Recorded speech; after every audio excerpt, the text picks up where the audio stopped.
Alhamdulillahi Rabbil Alamin. Wassalatu wassalamu ala Rasulillahil Karim. Amma ba'd. Assalamualaikum warahmatullahi wabarakatuh. Una sa lahat, magpasalamat tayo sa dakilang Allah sa lahat ng kanyang mga biyaya at tayo ay ginabayan. At naitayo natin ang kanyang mga pinag-uutos na obligado tulad ng pagdarasal.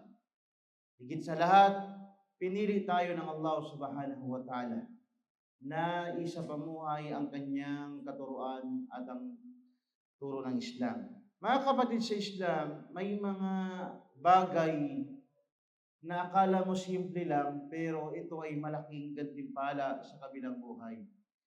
Sinabi ng propeta sallallahu alaihi wasallam, la yastaru abdun abdan fid dunya illa satarahu Allahu yawmal qiyamah.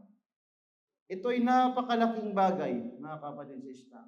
Biruin mo, sabi ng propeta sallallahu alaihi wasallam, sino man alipin ang nagtakip o nagtago ng kahihiyan ng kanyang kapatid, katotohanan ng Allah subhanahu wa ta'ala itatago ang kanyang kahihiyan sa kabilang buhay. Sa ibang hadis, sinabi ng propeta sallallahu alaihi wasallam, man satara musliman, satara Allahu fid dunya wal akhirah.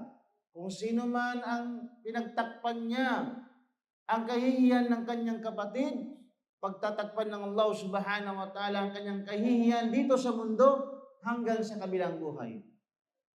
Sa ganitong paraan, mga kapatid sa Islam, kung may nakita kang kapintasan sa iyong kapatid na individual na kasalanan niya, mas mainam ang mga mananampalataya, lalo na isang Muslim, ay ipagtakpan mo ang iyong kapatid na Muslim.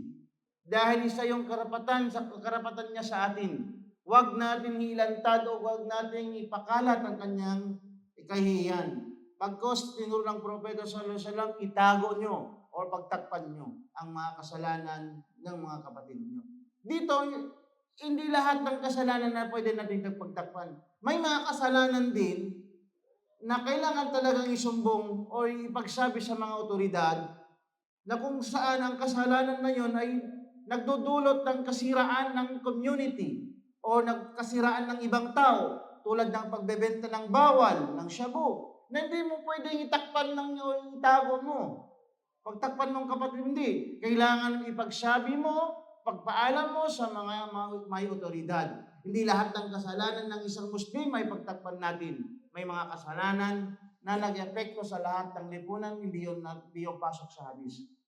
Mga kapatid sa Islam, kaya nga sinabi ng Allah subhanahu wa ta'ala, ya ayyuhalladhina amanu, ijtanibu kathiran minadh-dhann, inna ba'da adh-dhanni ithm, la tajassasu wa la yaghtab ba'dukum ba'dha.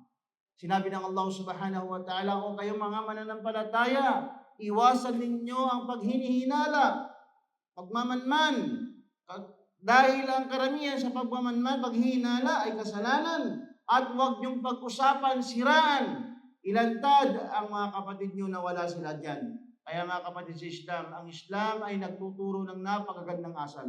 Isa na ron ang pagtakpan natin ang kasalanan ng isang mananampalataya.